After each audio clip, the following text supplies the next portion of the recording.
Good afternoon, evening, morning, middle of the night, whenever you might choose to listen to this. Gabe DeArmond here with you, Mizzou fans, on the Yuengling opponent preview show. We do this every week.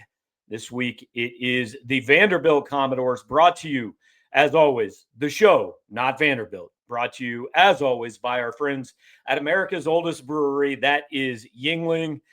Available in 29 states. Missouri is one of them. I know for a fact that Tennessee is one of them because I have bought it in the state of Tennessee before.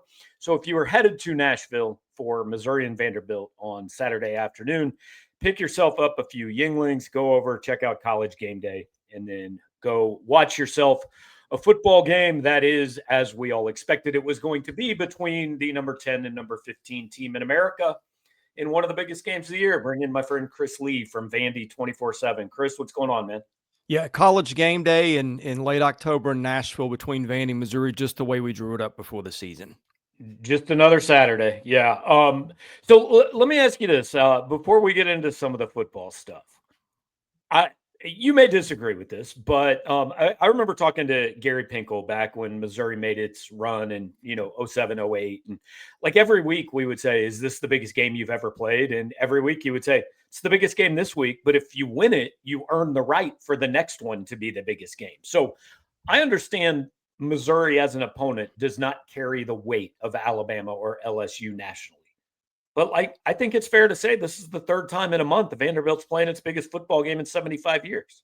Yeah, that's the way it goes when you get in playoff territory. And it's going to be that way for Missouri, too. Like, whoever wins this game is going to have that narrative every week, even if it's Kentucky. And by the way, we're seeing teams lose these games left and right. Right.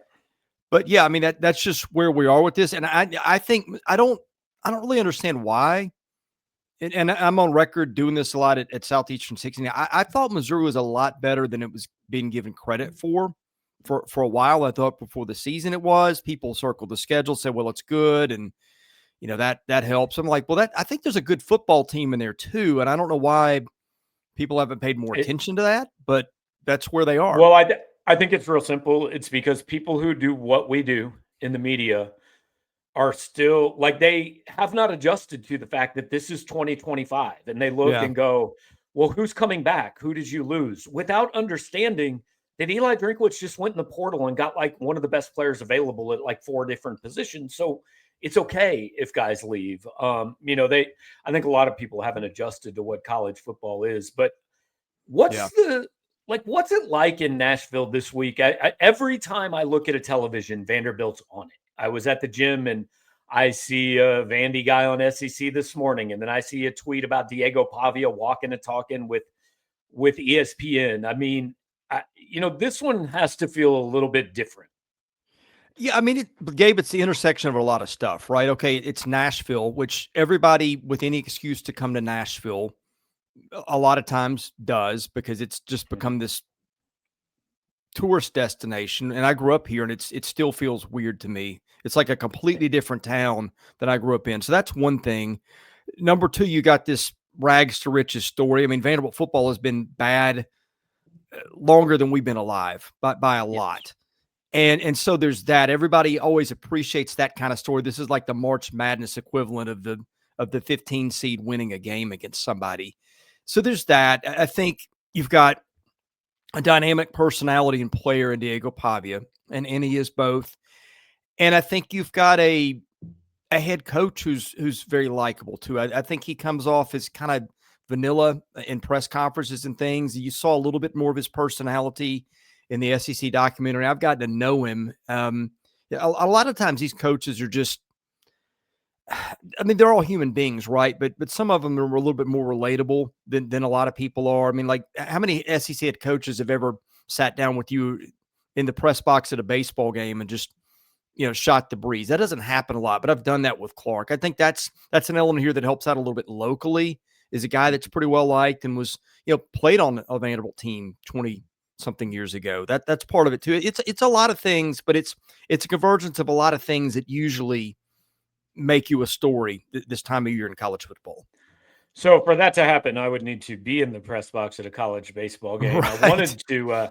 I meant to start the show this way. Would you like to take a moment of silence for the Tennessee Volunteer Baseball Program as Tony Vitello is headed to San Francisco? Well, that's quite a story. Yeah. That's yeah, it is wild as an aside that, by the way, Missouri alum, as everybody knows, I think. He coached here. I forget if he played here or not. It's But he did, I okay. think.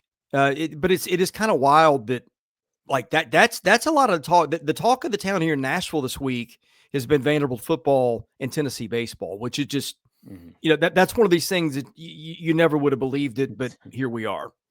It's a role reversal, yeah. So, kind of back to all the hype and stuff. I mean, you and I did a thing on CBS HQ this morning, and the closer we get to this game, the more this becomes to me about can Vanderbilt handle all of this? Like, Yeah.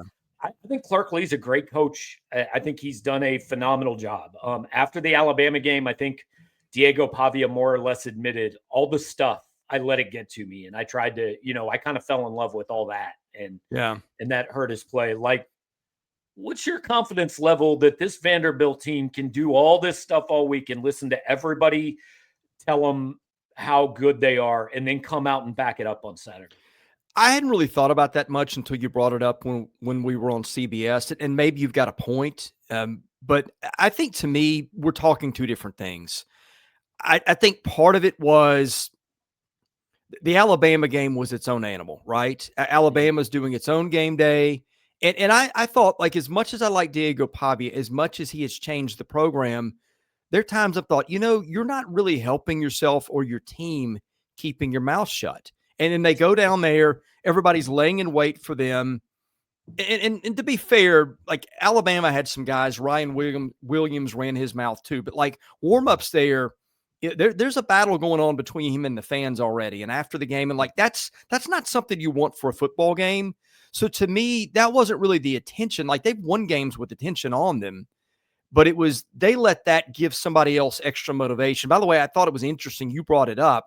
Eli Drinkwitz has kind of played the nobody cares about Missouri. All the attention is on Vanderbilt, which again, that's a completely different place than they've ever been. And it kind of cracked me up when I read it because, like, again, what world are we living in here? But I don't know. I mean, you might be right, but I feel like the fact that after the Alabama game, like he was not available to, he turned down media requests or somebody turned him down for him after the LSU game, which Diego would have been all over those on his own before. So I Yeah. wonder if there's been a little bit of maturing since that Alabama week. I guess we will find out. Yeah, Drinkwitz said it again on the SEC teleconference on Wednesday morning. He was asked again about, and I don't really get why the visiting coach is being asked about game day being there. It's a weird Yeah. deal to me, but whatever. It's the second time he was asked, and he said, "We're just a sideshow that gets to show up." So, Yeah, he but is, he is funny, by the way. Like I yeah, enjoy listening to him speak because there's always something interesting that he's yeah, got. and there's definitely a level of snark there. Like, Yes. if if they go in and win this game, Eli's post game press conference, I think, will be entertaining, and it will not be shots at, like, I think he has the utmost respect for Clark Lee and Vanderbilt. I don't Yeah. think it's that, but I But by think the way, it did very. you before I did you hear the quote that Clark had on Tuesday about I guess he and Eli are friends, and he Okay. kind of texted him, when they were going through their 50 something points a week phase, kind of like to the tune of, why don't you guys take it easy on some people or something like that. That was kind of funny too. Yeah. I think I think there are two guys. There are coaching rivalries in this league, but I've never gotten the sense that anybody really dislikes Clark Lee, although that may change now that he beats them some. I think Yeah.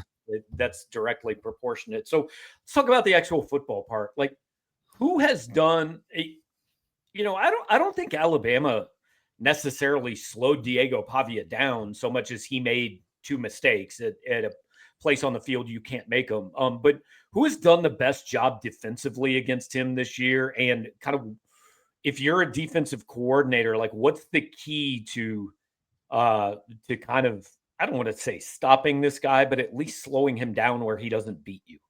Yeah, like nobody's even remotely slowed him down except for the second half of the Alabama game. And I thought LSU's going to be interesting because Was not. Well, no, it wasn't. But I thought, okay, let's pretend we never played the game. This is what I'm thinking. Okay, did Alabama find a key to something that can stop them that somebody else can copy and paste? And I thought LSU was a really good litmus test for that because LSU's defense, terrific linebackers. No, Whit Weeks missed the game. That certainly helped. But their secondary is tremendous. LSU's always going to have talented defensive linemen. They've still got Harold Perkins, who they appeared to run away from a lot of the time. And so I thought, okay, is there something that they put on film now that everybody's got 2 weeks to watch that LSU can replicate? And instead, no, he's getting those escape hatches for touchdowns. And, the one that he clinched the game with was a 20-yard run to the one where he had the presence of mind to get down so they could run out the clock. And so to me, my concern level over that's a lot less after apparently there was no carryover after the Alabama game because Vanderbilt scored more points on LSU than anybody's done all year and could have scored almost twice as many had they not taken a knee. Yeah, and it's a tough assignment for a defensive coordinator because you have to pressure him. Like his numbers under pressure are like half what they are with the clean pocket, right? Which is not surprising. That's true of most quarterbacks. But you have to do it in a disciplined way because as soon as you get out of your rush lane, he is gone for 25 yards. Yeah, well, and see, that's the problem. The passing numbers are different. The rushing numbers, like a lot of those yards that he's gotten are on those type plays. Yeah, he's better once the play breaks down. So, look, everybody knows Pavia drives the engine, but I was watching the LSU game, and it really hit me like I think the rest of Vanderbilt's team has done a disservice because he sucks up so much of the oxygen. I mean, I think they have the best tight ends in America. What outside of Pavia, what do you think the best part of that Vandy offense is? Somebody asked me today on our show, where would you rank their offensive line in the SEC? And we started going, well, there's Alabama, there's Georgia, and we were like, a lot of them we just like, and these are like brand names in college football. Mm-hmm. And a lot of them we're like, well, no, Vanderbilt's better. And then you get to some, you're like, well, maybe Alabama, but I don't think, and you realize you're looking up and you're going, you can't name an offensive line in the league right now that's definitively better than theirs. And go watch Cole Cole Kubelik's Sunday tweets are tremendous. He picks up on a lot of stuff that I'm just not a football guy. I don't know it. And he points stuff out. And every week their offensive line seems to be a point of emphasis. Cedric Alexander starting back is a terrific blocker too. There's a clip that went viral of Cade McConnell, who's one of their guards, just pancake two people on the same play within about 2 seconds. It's going to be like one of these things one day that pops up on your phone, your iPhone, when you're searching for annihilation, and you're going to see that him knocking two guys on their butts. Before the season, people asked me, is Pavia better? I said, I don't know if he's better or not, but the thing is, I think that the guys around him are a lot better. And I have to remember the stat, but Clark Lee brought it up at the press conference. They were, I think, I don't know what you call the metric. I think it was where first contact occurs on a rushing play. Yeah. And I think they were 125th in the country last year. They're number one in the country this year in a good way. I think you're right. I do think he sucks up a lot of the oxygen in the room, and people miss that, but I think they're starting to catch on. Last one on the offense, kind of along those same lines. Is this the best pass rush specifically, or are these the best defensive ends you think Vandy has seen so far, or have they played somebody that you think has better? It's like the question with Vanderbilt's offensive line, but have a hard time saying who's better. I mean, LSU had the Pyburn kid, if you count Harold Perkins as an edge guy, but I mean, they really weren't factors last week. Mm-hmm. I mean, Missouri's front seven is pretty scary. I don't know that they're the best, but I can't think of anybody who's better that they have faced. Yeah. All right. We're talking with Chris Lee, Vandy 24/7. Once again, Yuengling preview show. Every single week, we'll also do the post-game show brought to you by Yuengling sometime around 6 o'clock after this one ends on Saturday. Let's flip sides of the ball. And I have said, I think if you're going to win this game, you're going to have to at least get to 27 points, no matter who it is. Somebody's going to have to score 27, I think, to win this. And I think that could go higher.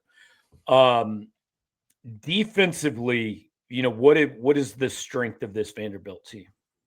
I think they really get after the passer.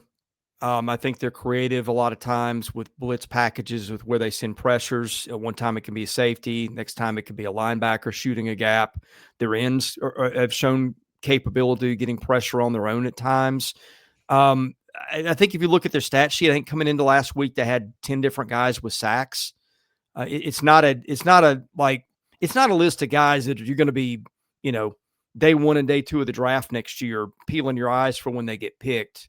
I'm not saying that one or two of those guys could be in that conversation, but probably not. But they have quality guys and they have depth. I think they played 14 defensive linemen against Virginia Tech, which they did when that one going away. That helped a bit, but it just seems like it's a different guy, every other game. I mean, Nick Rinaldi was a guy earlier. He's kind of faded in the background. Josh Singh and some other guys have taken over, but they're just a lot of dudes who can get pressure on the passer from a lot of places. Because I think the common wisdom against Missouri is load the box, make Bo Prabula beat you, don't let Ahmad Hardy do it. Auburn was very successful, at least all the way up till the don't let them beat you part, because Auburn lets everyone beat them. But they shut down Hardy in that running game. If Vanderbilt, if that's the approach, and hey, let's say it takes 6-7 guys in the box to do it, what's the secondary like? I mean, do you think they can handle the one-on-one matchup so that Vandy can send more guys to the run? I think that's my concern. Is their secondary is probably, I think, the weakest part of the team. And again, they're better than they've been. They're not awful. But my concern for Alabama was you're trying to match up with Williams and Bernard with athletes that aren't as good, and that didn't play out very well. They did sack Simpson 4 times, but he was so good with decision making and stuff that they made plays anyway. No, Garrett Nussmeier last week had to make some unbelievable throws to complete some passes. Like that kid was terrific last week. But so I think that's the thing. Like if they buy him time, I do think Missouri. One reason I've liked them, they got a tight end in Norfleet who's really good downfield. They got Marquise Johnson who's good, and they got Coleman who I thought would have a huge year. It's kind of tailed off for all those guys lately, especially receivers, just where they not gotten them the ball. But I mean that's always something that could pop back up again, right? Like it's not out of the question that one of those guys could go for 100 yards.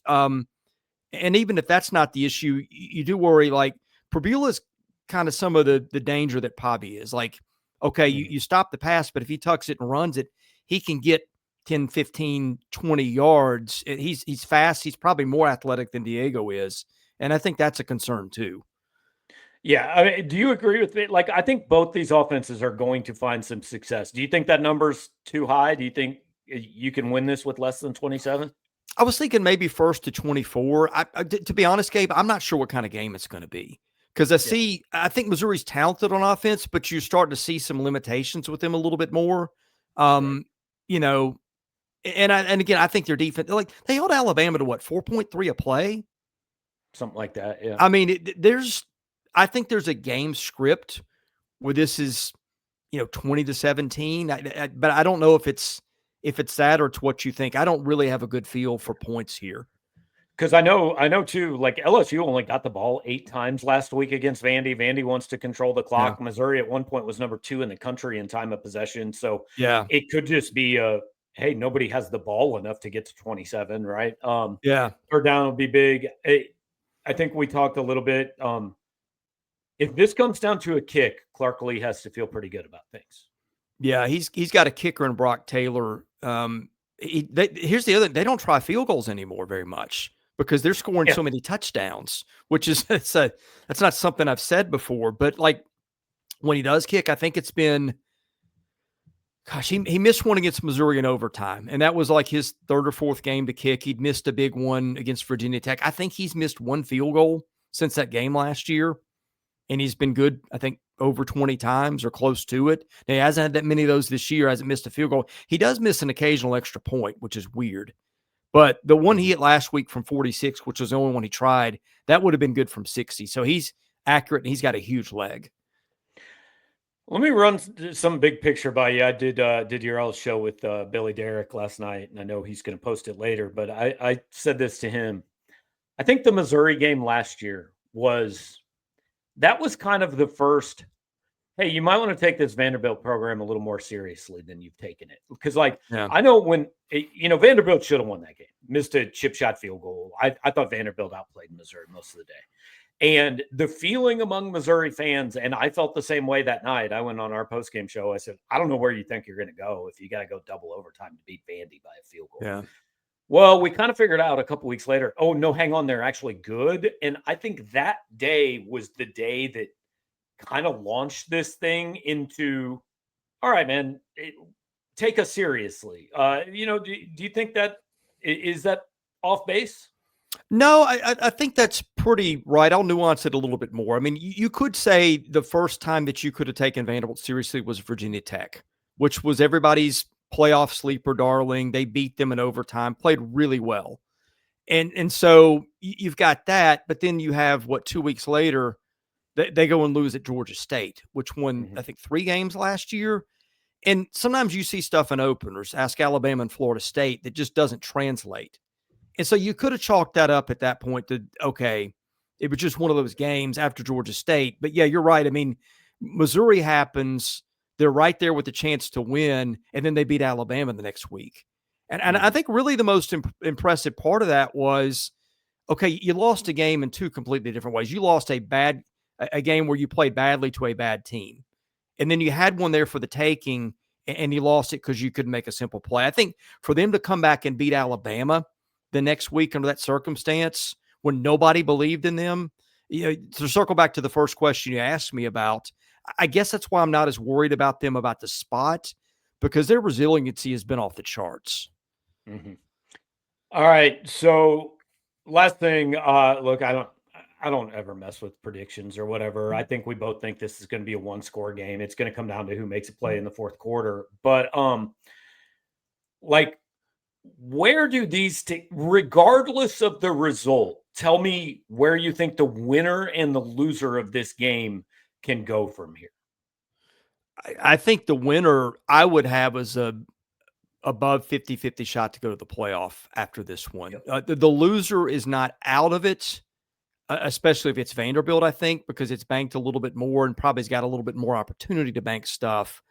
But I think whoever comes out of this game has got to feel great about the rest of the season. And whoever loses is going to feel good about it, but not as good as if you win. I think the winner almost has to screw up not to make it. Maybe not screw up, but like you have to lose a game in which you will be a pick 'em at least, because like Missouri's got A&M at home and Oklahoma on the road. If they're underdogs in those games, it's not going to be by a significant margin. Vanderbilt goes to Texas, which I'm so tired of hearing about Texas. Texas is not good. Like they're just not good this year. And then at Tennessee the last week of the season. And again, if Vanderbilt's underdogs in those games, I don't think it will be by a significant amount. But the winner has margin for error. The loser can still get there, but you've got to be perfect, and you might still need a little help. Well, and I'll give you the Vanderbilt perspective. Okay, people were talking about LSU last week. I said I think that Missouri is more of a problem for them than LSU. Thought that just before matchup the game. Wise. Yeah. I still think it. I just think they're. I think they're a better team than a lot of people realize. Now, some of the flaws have come to light as they played good teams on the offense with the turnovers and things, but there's still seeds within that of where they've shown better stuff, right? They've got dudes with ability. They've got athletes who can get open. They've got a quarterback who's athletic, who's just got to quit making mistakes. The front seven we talked about before the season, really good. Secondary's played well. The special teams are a thing. We talked about that, but I just thought, to me, okay, LSU's defense was elite, probably better than Missouri's, and the offense has got talent, but Missouri had been able to tap into more of it, and they've got an Ahmad Hardy, who's a problem for pretty much anybody. And then the defense, it's not going to get the credit LSU's did, but it's really good. I thought, to me, that Missouri was going to be the tougher game for them to win before last week, and I still think that.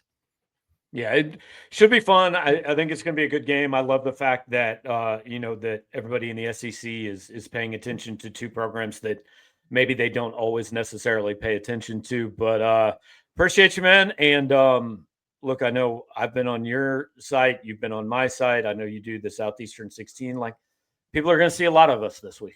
Yeah, they have. I got the Alabama game. I got 10 requests from media, the different places, podcasts, radio stations. I think that's more than I got all last season. It is. You kind of forget, because Missouri's had some runs like this, and I know Missouri fans are getting offended this week, because people are throwing this out as like Missouri and Vanderbilt, they're never here, and Missouri has been here a few times, but kind of forget when you cover a good team, it takes more time, man. Yeah, it does. And I mean, I think we cover. You could argue we're both covering top 5 coaches in this league right now. I'd have to think about it, but yeah, I'd have to think about it, but I think there's an argument. Yeah. For sure. All right, man. Well, Chris, appreciate it. I know you got stuff to do. I do too, but appreciate you hanging out with us, man. Always fun. Thank you. All right. That is Chris Lee, Vandy247. You can check out all their stuff over there. Reminder on the 24/7 network. You can read the message boards. You can read all their stories, everything like that. I went on their podcast. I think that's going to run on Friday, so you guys can check that out. So make sure to keep up with all their stuff as well as all of our stuff this week. Like, share, comment, subscribe, do all of those things, and support the sponsors for the pregame and postgame shows this year. That is America's oldest brewery, Yuengling. Get yourself a traditional lager. I still kind of like the green bottle. Had some of those a couple weekends ago watching football on the bye week. You can get a flight. You can get black and tan. Some places they've got an Oktoberfest that's solid. Whatever it is, try one out, whether you're watching the game on TV Saturday afternoon or maybe you are down in Nashville. Or encourage you to do so with Yuengling. As always, drink responsibly. Watch responsibly too. Appreciate you doing that. We will talk to you next time.